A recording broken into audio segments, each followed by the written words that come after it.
خۆشحاڵتان لەبێت بینەران و بیسەرانی دەنگی ئەمریکا. دیداری ئەمجارەمان لەگەڵ نووسەر و وەرگێڕ دکتۆر ئەحمەدی مەلایە. باز لە وەرگێڕان دەکەین و دەشمانەوە بزانین بە بۆ چوونی ئەو وەرگێڕان هونەرە یاخود زانست. کاک ئەحمەد بەخێر بیت. زۆر سپاس. تۆ تێزی دکتۆراکرد لەسەر مەحویە. پێمان بڵێ بۆ مەحوێت هەڵبژارت. بەڵێ ڕاستیەکەی من دەمویست کارێک بکەم لە هەمان کاتە لەسەر شعر بێت، یعنی ژەنری شعری بێ و لە هەمان کاتە شاعرەکە سەر بە جیهانی تەسەوف بێ و شاعرێکی کوردیش بێ. جا ئەم سێ خاڵە لە لای مەحوی کۆ دەبوونەوە،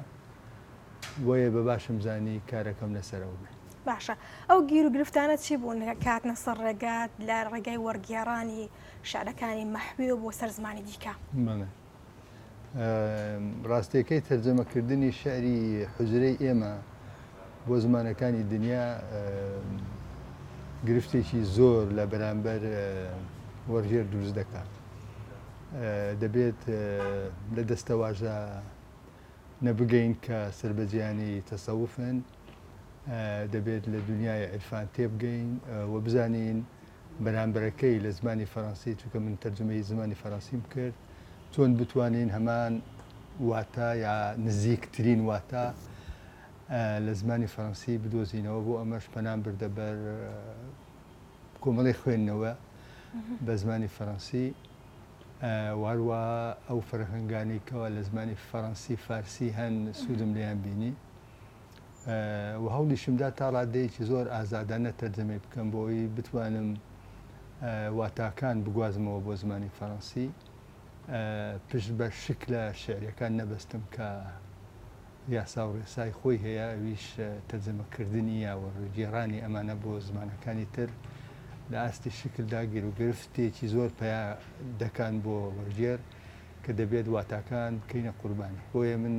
دەمویست زیاتر واتاکان یا با بڵێن دەلالەتەکانی شعرەکانی مەحوی بگوازمەوە بۆ زمانی فەڕەنسی و هەوڵدان بۆ دروستکردنەوەی سەر لە نوێی ئەو شعرانە بە زمانی فەڕەنسی. باشە، هەر لە قسەکانت پرسیارێکم بۆ دروست بوو، تا چەند بۆ وەرگێر گڕینگە کە خۆی کتێبێک هەزم بکە اینجا پێشکەشی ئەوان دیکەی بکە؟ بەڵێ، بەڕاستی تەرجەمەی شعر لە کۆتاییە نووسینەوەی شعرەکەی بە زمانی دووە، بۆ ئەمەش دەبێت بە تەواوی یعنی بە تەواوی نەکتەنها لە شعرەکە بگەی، بەڵکو تێکەڵی شعرەکان بیت تاوەکو بتانی تەنانەت لە بیریان بکەی بۆی سەر لە نوێ بە زمانی فەڕەنسی زوندیان بکەیتەوە. ئەم کارە کارێکی سەختە، بەڵامی تر ئەمە کاری وەرگێرە دەبێت خۆی پێومان بێت. باشە، ئەگە من پرسیاری ئەوە لێ بکەم، بە کێ دەگوترێت وەرگێڕی سادەوە، بە کێش دەگوترێت وەرگێڕی بیرکەرەوە؟ چونکە ئێمە دەبێت بزانین بەڕاستی چ وەردەگێڕین. یانی تۆ دەتوانێت لاپەڕەیەکی زانیاری سەبارەت بە کارکردنی ئامێرێکی زۆر سادە تەرجەمە بکەیتە زمانێکی تر، دەتوانی کتێبێکی لەسەر چێشت خواردن تەرجەمە بکەیتە فەڕەنسی، و لە هەمان کاتیش دەتوانی کتێبێک کە سەر بە دنیای بیر و بیرمەندیە بکەیتە زمانێکی تر. ئەمانە هەموویان کێشە و گرفتی خۆیان هەیە، هەمووی پێی دەوترێ وەرگێڕان و خوێنەریش ڕەنگ بە پێویستی بە هەمویان بێ دەوسێتە سەر ئەوەی تۆ چ دەوێ وەرگێڕیتە سەر زمانی دووەم. لەبەرەوەی من زیاتر خولیای دنیای ئەدەبم، ئیتر لە ناو ئەدەبیاتیش خۆتەزانی ژەنری شعر و ڕۆمان و شانۆ و هەتا دوایی هەیە. بەسمەوەی چۆن دەتوانین یەکتریان جودا بکەینەوە، وەرگێڕێکی سادە لەگەڵ وەرگێڕێکی بیرکەرەوە؟ بەڕاستیەکەی زەحمەتە بزانێ، ینی وەرگێڕی سادە مەبەستمان چییە؟ من ئەگەر بڵێ ئایا دەقێکی سادە مەبەستمانە یا وەرگێڕ؟ نەخێر، دەقەکە نا، زمانی وەرگێڕەکە. من تەسەورەکەم ئەو کەسە سادە وەری دەگێڕێ ئەگەر بە سادەیی لە دەقی یەکەم گەیشت بێت، بێگومان ئەو کاتە دەقێکی دووەمی سادە دروست دەبێت. بەڵام ئەگەر تۆ لە بنجوو بناوانی دەقی یەکەم گەیشت بێتی، ئەو کاتە لە ئازان زیندووکردنەوەی خۆت زۆر جار تووشی ئەوە دەبیتەوە ڕەخنەیە کە زمانی تۆ زمانێکی قورسە، ئەنی من دەمێ وەڵامی ئەوم بدەیتەوە هۆکارەکەی چییە؟ ئایا تۆ دیوێکی دیکە شتەکان دەبینیت، ئایا تۆ وەرگێڕە بیرکەرەوەکەیت؟ بەڕاستی نازانم ینی من وەرگێڕێکی بیرکەرەوەم یان نامە سەختە من خۆم بە خۆم بڵێم، بەڵام من دەمەوێت ئیش لەسەر زمان بکەم زیاتر لەوەی کە تەنها بابەتەکە لە ئاستی دەلالت بگەێنم بە خوێنەر، یعنی ئەم ئیشکردنش لە ئاستی ڕستەسازی، لە ئاستی هەڵبژاردننی مفرەدا، لە ئاستی مۆسیقایی ڕستە، ئەمانە هەمووی ئیشێکی پێویستە و ئەمەش لە پڕێکا دروست نابێ. ینی من ئەزمموی تقریبان 35 ساڵم هەیە لە مەجای نووسینە کە ئەگەیتە و ئاستەی ئەو شێوازە بڵێ شێوازی خۆمات بەتەکیید کارکردنێکی زۆری لە پشتەوە دەبێ، ئیترەویش دەوەستێتە سەر خوێنەر چۆن لەم زمانە نزیک دەبێتەوە، چۆن هەستی پێدەکات، چۆن لی تێدەگات، چۆن لەگەڵی دەژی. پێ دوایە زمانی کە تۆ بەکاری دێنێ زمانێکی ستاندارە؟ تەسەورەکەم زمانێکی ستاندارە بۆ پێی کە ئێمە لە باشوور دەمێکە زمانێکمانەیە پێوتر زمانی ستاندار. باشە. تەمەنی ئەم زمانش تقریبن 200 ساڵە بە شکلێکی با بڵێن فەرمی یعنی چە فەرمی لە هەفتاکان یا پێشتریش ئەو زمانە لە هەرێمی ئێمە با بڵێن لە هەرێمی باشوور وردە وردە خەمڵاوە سە زمانێکمانەیە پێوتر زمانی ستاندار. زام زمانە ئایا بە تەواوی ئیشی لەسەر دەکرێت، بە تەواوی بە ئەکادمی کردن کراوە، ئایا ئیشیەکی سیاسیانی زانانەی لە پشتە مەبستمەوەی ئایا سیاستێکی زمانەوانیمان هەیە کە بتوانێت گەشە بەم زمانە بدا، ئەمانە هەمووی کێشە و پرسیارن بە تاکید قسەکردنیان زۆر دەوێ، بەڵام بەبێ هیچ گومانە ئێمە و زمانی کە ئێمە ئێستا پێی دەنووسین زمانی ستاندارە. وەرگێڕان ئەگەر بپرسم وەرگێڕان هونەرە یاخود زانست؟ دەشێ هەردووک بێ لە هەمان کاتە، ینی لەبەرەوەی لایەکی هونەرە کە تۆ سەر لە نوێ داهێنانێک دەکەی بە زمانی دووەم، ئەمان کاتیشە زانستە، یعنی دەبێتەوە تا ڕادەیەکی باشیش ئاگاداری زانستی زمانەوانی بی، ینی لە هەڵبژاردننی وشە، لە تێگەیشتن لە ڕستەسازی، خاڵبەندی، دروستکردنی پەرەگراف، ئەمانە هەمووی جۆرێک لە سەنعەت و زانایی دەوێت، بۆیە لە هەمان کاتە دەشێ پێی بڵێن هونەر، لە هەمان کاتیشە پێی بوترێت جۆرە زاناییەک و لێزانی. باشە، ئەگەر بە وردی وەڵامی ئەو پرسیارەم بدەیتەوە، وەرگێڕ تا چەند دەتوانێت دەقێکی ناکاملی نووسەرێک لە ڕێگای وەرگێڕانەوە کامل نیشان بدات؟ دەوەستێتە سەر ئەوەی کە تا چ ڕادەیەک ئەو وەرگێڕان لەگەڵ دەقی یەکەمدا ژیاوە، چونکە بەڕاستی دەقی دووەم یانی دەقی تەرجەمەکراو خۆی لە خۆیدا دووبارە ژیاننەوەی دەقێکە، ینی دەوەستێتە سەرەوەی کەوا وەرگێڕ دەتوانێت ڕوحێکی تر بخاتە بەر زمانی دووەم کە بۆی هەیە دەتوانین بڵێن کە لە زمانی یەکەمیش تا ڕادەیە گرنگتر بێ، بەڵام لە کۆتاییە ئەدەبیات تەنها زمانی دایکی هەیە، زمانی ئەو زمانی کەوا پێی نووسراوە. من تەسەورەکەم تەرجەمە لە هەموو بارێکدا سێبەری دەقی یەکەمە، بۆیە کاتێک ئێمە دەقی ئەدەبی دەخوێنینەوە ئەگەر بکرێ باشتر بە لە زمانی ڕەسەن بیخوێنرێتەوە، لە کۆتایە تەرجەمەش بەڕاستی کارێکی زۆر پێویستە، خاستەن بۆ کەلتور لە نێو کەلتوری ئێمە، بۆ گواستنەوەی سەرجەمە و معریفە و ئەدەبیاتانی کەوا لە دنیادا هەن، بۆ ئەوی گوڕێک بدرێت بە زمان و بە ئەدەبیاتی خۆمان، کەنەوەیەک دروست بێ تر پاشخانێکی وای هەبێ کە بتوانێت لەسەر پێی خۆی بوەست و کەناڵەکان دروست بێ لە بینی ئێرە و لە بینی دنیا. باش، ئەگەر باسی ئەدەبیاتی کوردی بکەین، پێت وایە لە ئێستادا ئەدەبیاتی کوردی لەو ئاسەدایە کە وەربگێڕێتە سەر زمانی بیانی؟ بەتاکی لەم ساڵانەی دوایی ئێمە نووسەرگەلێکی باشمان هەیە لە مەجای ڕۆماندا لە مەجای شێعردا دەشێت ینی دەقەکانی ئێستاش تەرجەمە دەکرێن دەتوانن شان لە شانی ئەدەبیاتی دنیا بدەن بەڵام ئەوەی کە تاکو ئێستا لای ئێمە بە تەواوی دروست نەبووە ئەویش کادری کەممان هەیە ئێمە بە عام ینی بە شێوەشی بە گشتی زمانی بێگانە کەم دەزانین زۆر جار خۆمان هەڵدەسین بەکاری تەرجەمەکردن لە زمانی بێگانە بیانیەوە بۆ کوردی یا بە پێچەوانەوە ئەمە خۆی لە خۆیدا بەڕاستی کاری ئەوانەیە کە دەبێت زمانی کوردی فێربن بۆ ئەوەی ئەدەبیاتی کوردی بکەنە ئەڵمانی ئینگلیزی فەڕەنسی یابانی هەتا دوایی نەک کورد خۆی بەم کارە هەڵبسێ ئێمە تا ئێستاش لەبەرەوەی کادری بیانیمان زۆر کەمە کە زمانی کوردی بزانن بۆی ئەو دەقگەلە بکەنە زمانەکانی خۆیان ئەمە لای عەرەب لای فارس لای تورک هەن ینی فارس دەمێکە لە نێو ڕۆژهەڵات ناسان فارسی زمانی چاکەن کە دەقە کلاسیکەکانی فارسیان کردو بە ئینگلیزی بە فەڕەنسی بە ئەڵمانی هەتا دوایی لەناو ئێمە هێشتا زۆر کەمە نایەتەوە خەیاڵم ئێستا ینی فەڕەنسیەکی کورد زمان هەبێت کە بتوانێت دەقی کوردی مانگۆ بکاتە فەڕەنسی یا ئەڵمانی زمان بێت کە بتوانێت دەقی کوردی بکاتە ئەڵمانی هەر خۆمانی بەم کارە هەڵەستین ئەمەش کلێن و نقصانی زۆری تێدایە چونکە پێویستمان ئێمە بەوەیە کە خەڵکانێک ئەدەبیاتی ئێمە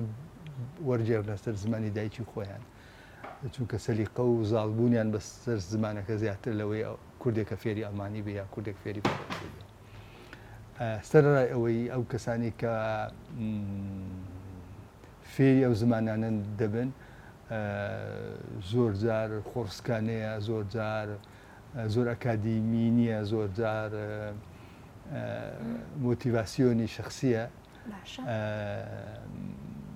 هێشتا نەبووتە بە کارێکی پیشەوی چ نووسەرێکی کورشانی ئەوەیە کە نووسینەکانی وەربگەڕێتە سەر زمانی جیهانی و نووسینەکانی جیهانی بن خۆی نووسینی جیهانی سەرەتا بەڕێی من دەبێت نووسینێکی زۆر خۆماڵی بێت ینی ئەو نووسرانی کەوا زۆر خۆماڵین دەبنە نووسری جیهانی یەکێکی هو گارسیا مارکێز نووسێکی زۆر خۆماڵیە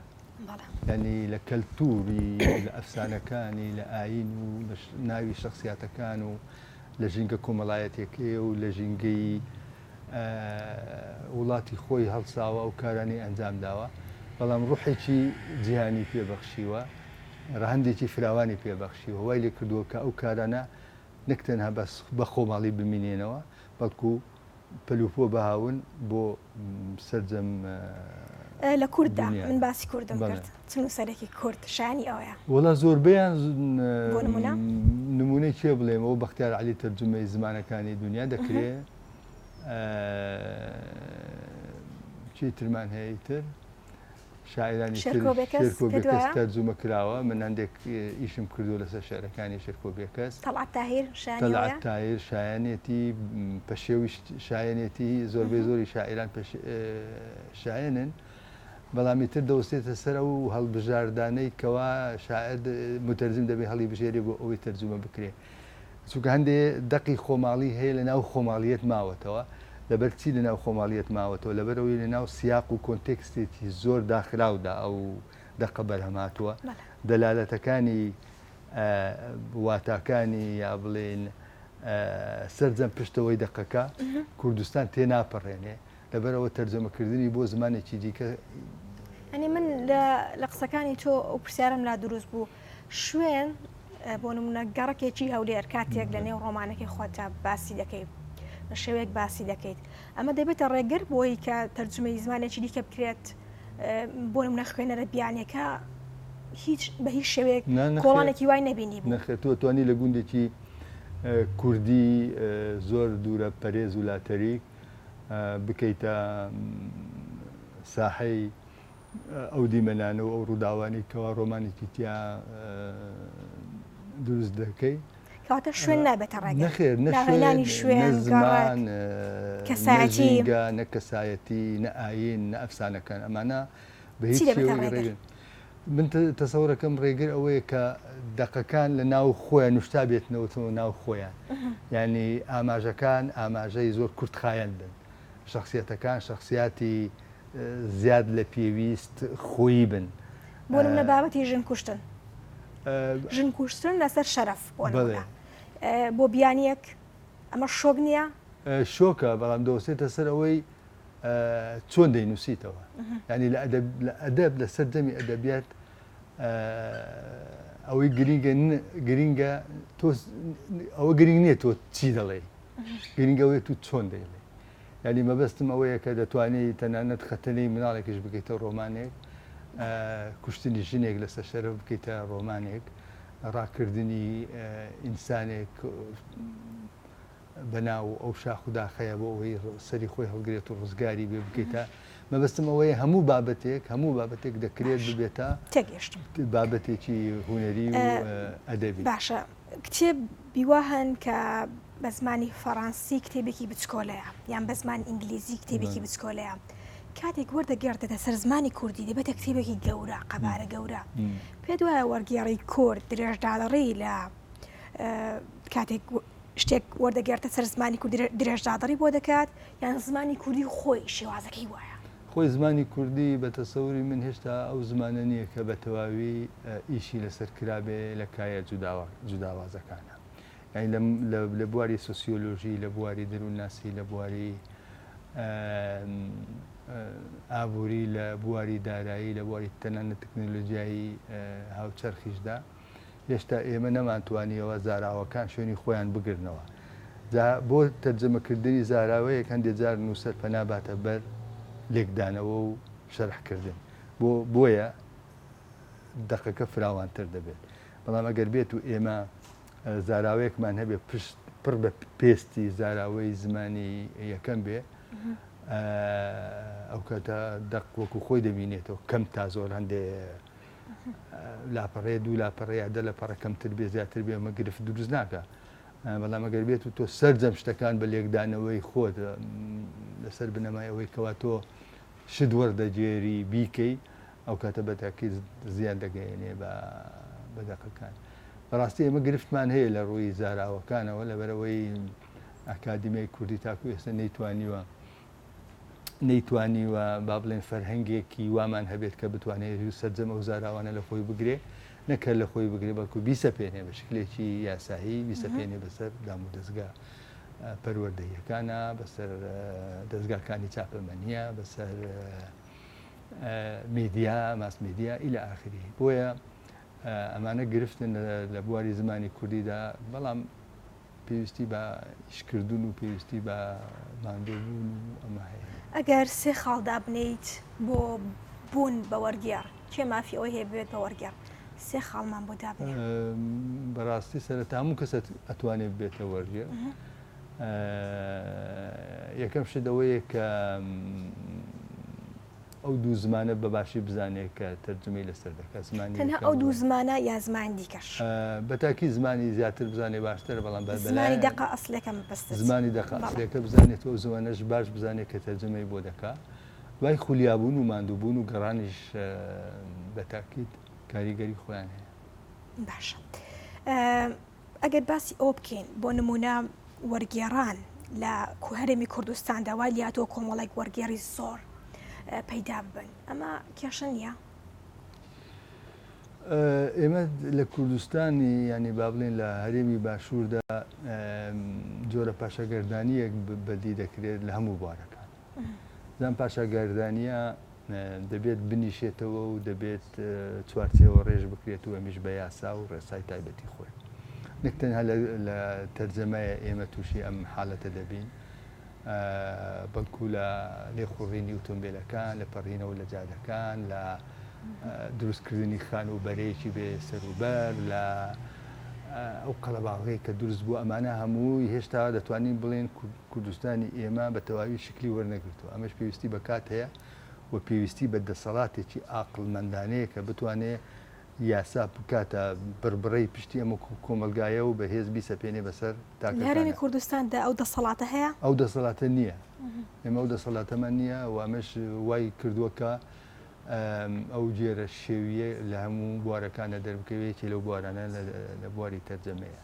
یعنی ئیمڕۆ هەموو کەسێک بۆی هەیە کتێبێک چاپ بکە بەبێ ئەوەی ڕقابەیەکە بێت مەبەستم لەوەیە نییە کە ڕقابەیەکی سیاسی هەبێ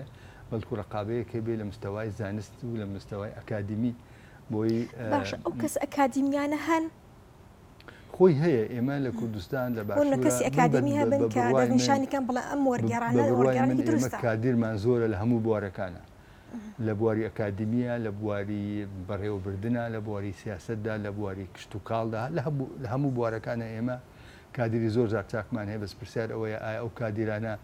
لە ناوەوەی دەسەڵاتە ئیشەکەن یا پەروازە بوونە و لە دەرەوەی دەسەڵاتە بەڕێی من لە دەرەوە و ئەمەش دەبێت جارێکی تر ئیش بکرێت بۆ گەڕانەوەیان بۆ ئیشکردن لەگەڵن بۆ ئاشکردنەوەیان چونکە جۆرە بێمتمانەیەک و جۆرە لێکدابڕانێک هەیە لە بینی کاریانی کورد و لە بینی ئەو دەسەڵاتیکەوە ئەمڕۆ لە کوردستانە هەیە من هەر بۆ نمونە دوێنێ پەرلەمانی کوردستان دانیشت بوو باسی یاسایەکان دەکرد دەربارەی جۆنۆسایدی یەزیدی لەناو ئەو هەموو پەرلەمانتارانە دوو کەس نەبوو بە کوردێکی ڕەوان قسە بکە دوان نەبوو کە بتوانێت بە زمانێکی یاسایی شتەکان بخەڵێنێ و هەڵسەنجێنێ ئەمە ئەومان پێ دەڵێ کە ئایا ئەو کەسانی کە لەوێن شایانی ئەو شوێنن ئەمە ئەم پرسیارە دەکرێت لە کایەکانی تریشە هەمە دووبارە بێتەوە. باشە ئەگەر باسی بە سیاسیکردنی دەقی نووسەرێک بکەین بۆ نمونە نووسەرێک دەقێکی شعری هەیە بۆ مەبەستێکی ئینسانی نووسوێتی بەڵام هەنێ وشەی تیادا بەکارهێناوە وەرگێڕەکە بۆ مەبەستێکی سیاسی بەکاری دێنێ بۆ نمونە وەگەوەی پیا هەڵداندا بێ بەسەرکردەیەک یان بۆ شتێکی نیشتیمانی خۆی ئەم شتان ئەم حاڵەتانە تا چەند بینیوتن مڵە تا ڕادەیەکی زۆر ئەگەر لە پرسیارەکە بە باشی تێگەشت بێتم یعنی زمانی پیا هەڵدان و زمانی ستایش بەڵێ ئەم بۆ مەبەستێک نووسەر بۆ مەبەستێک دەینووسێت وەرگێر بۆ مەبەستێکی دیکە بەکاری دێنێت ئیترەوە دەوەستێتە سەرەوەی تا چ ڕادەیەک وەرگێر بە ئەمەکە و بە وەفایە بەرامبەر بە دەقی یەکەم جا ئیترەوە ستایش بێ یا شتێکی تر تۆ ناتوانانی لە بە شێوەیەکی خۆڕایی و شێک لە زیاتی و شەیەکدا بنێ ئەگەر بێت و ئارگومنتێکی تەواوت نەبێ بۆ ئەم هەڵبژاردنە نازانم ئەم وەڵامە کافیە یا ئەگەر تۆزێک ڕوونتر توانی پرسیارەکە باشتر ڕوون بکەیتەوە بە شێوەیەکی زۆر باشە دق بۆ نمونە شعرێکی مەحموود دەروێش هەیە یان شعری هەر شاعرێکی دیکە بۆ مەبەستێک نووسراوە بۆ نە بۆ خۆشەویستەکەی یاخود بۆ شتێکی ئینسانی نووسراوە وەرگێڕی کورد کاتێک بەکاری دێنێت یان وەرگێڕێکی دیکەش شوێنێکی دیکەش بەکاری دێنێت بۆ مەبەستێکی سیاسی بەکاری دێنێت بۆ پیا هەڵدان بە سەرکردەیەک یان هەر شتێکی دیکە ئەمە پێی وتری خیانەت لە بواری تەرجەمایە تۆ ناتوانانی دەقێک لە کات و شوێنێکی دیاریکراوە بیگوازیتەوە بۆ کاتێک و بۆ شوێنێکی دیاریکراو بۆ مەبەستێکی تر ئەگەر نووسەرەکە خۆی نەما بێت کێ ئەو مافەی هەیە من تەسەورەکەم کە زەو مافەی نییە یانی تۆ بێت بە کەیفی خۆت دەقێک بۆ نمونە 100 ساڵ تەنیایی بە چەندان زۆر تەرجمە کراوە بەڵێ قەیتێکە ینی با دەقێک سێ چوار متەرجم ئیشی لەسەر بکات ینی گرفتەکە لێرەیە نییە ینی ئێمە زۆر دەقی ئەدەبیمان هەیە تەنانەت سێرڤانتس بە چەندین وەرگێڕان هەیە لە زمانی فەڕەنسی یا لە زمانی ئیتاڵی ئەحمەد بۆ خۆی قسەشتە بڕم لە ئەوروپاش ئەمە نییە نووسەر دیاری بکات کە ئەم وەرگێڕانی بەدڵە یاخودنا خۆی ئیشکردنەکە لەوێ جیاوازە لەوێ دەستگایەکی چاپەمەنی خۆی عەقدێک دەبەستێ لەگەڵ وەرگێڕێکە دەڵێت ئەم کتێبە تەرجمە بکاتە سەر زمانی فەڕەنسی یا زمانی ئەڵمانی ئەو کاتە ئیش دەکرێت لە کوردستانە نەگرێ بەستێکی نووسراو بەدی دەکرێت زۆر جار بە شێوەیەکی زارەکی و زۆر جاریش بێ ئاگاین لەوەی چی تەرجمە کراوە چی تەرجمە نەکراوە و زۆر جار وەکو بیستم دەقێکی تەرجمە کرا و یەکێکی تر دێت هەندێ وشەی تیا دەگۆڕێت و سەر لە نوێ بە ناویەکی تر بڵاوی دەکات و بەبێ ئەوەی هیچ چاودێریەکی زانستانە بتوانێت ئەم کارانە وا بکات کە بە شێوەیەکی گونجاو و دروست بگەنە خوێنەر. ئەمە بەڕاستی زیان دەگەێنێت زیان دەگەێنێ بە ئەو کەسێک کەوا تەرجمەی کردووە و زیانش دەگەێنێ بە خوێنەر کە سەری لێ بشەوێ بزانێت دقێک زیاتر لە دقە ئەسلێکەوە نزیکترا. کاک ئەحمەد ئەمە کتێبێکی وەرگێڕدراوی تۆیە. ئەو پرسیارەی بۆ دروست کردم کە لەو کتێبانی کە وەردگێڕاوم بۆ سەر زمانی کوردی کامیان قوڕەسترین بوو بۆش بۆ ماڕوم کە بەڵێ ڕاستیەکەی من شێعرەکانی ڕامبۆم تەرجمە کرد بە بۆچوونی من وەرزێک لە دۆزەخ و درەوشانەوە دوو دەقی زۆر سەختن چکە ڕامبۆ هەر بە زمانی فەڕەنسیش زۆر سەختە. 100 ساڵ تەنیایی سەختە ینی چنینەوەی ئەو دەقا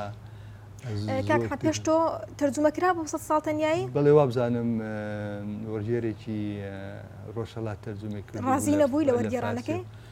من نازانم بڵێم ڕازیم یانێ و ئیشی من نییە بەڕاستی بڵێم ڕازیم یا ڕازی نیم. من دەمزانی تەرجمە کراوە من حەزم کرد لە زمانی ئیسپانی و پشتم بەست بە زمانی فەڕەنسی وتم خۆم لە قەرەی ئەم دەقە دەدەم و بەڕاستی من زۆر چێژم لێ بینی لە کاتی تەرجمەکردن ئەو لەگەڵی ژیان هەشا ئەوی بەدڵەوەی منی بەدڵ نییە مشتێکی ئاساییە ینی. باش کاک ئەحمەد با دوایین پرسیاری خۆمت لێ بکەم تۆ دەڵێی ڕۆژێک دەگەڕێمەوە بۆ ماڵەوە کوێیە کوردستان هەیە ئیسپانیا؟ ڕاستیەکەی ماڵەوە ڕەنگە ئەو شوێنە بێت کە بۆ ئێمە ینی وەکو بە بڵێن دەستمان داوەتە قەڵم و دەنووسین لە کۆتایە زمان بێت ئەو زمانی کەوا پێی دەنووسین دەبێتە ماڵی خۆمان. نووسەر لە هەرچی شوێنێک بێت فەرق ناکات. زۆر سوپاس بۆ ئەم دیدارە زۆر سوپاس بۆ تۆ.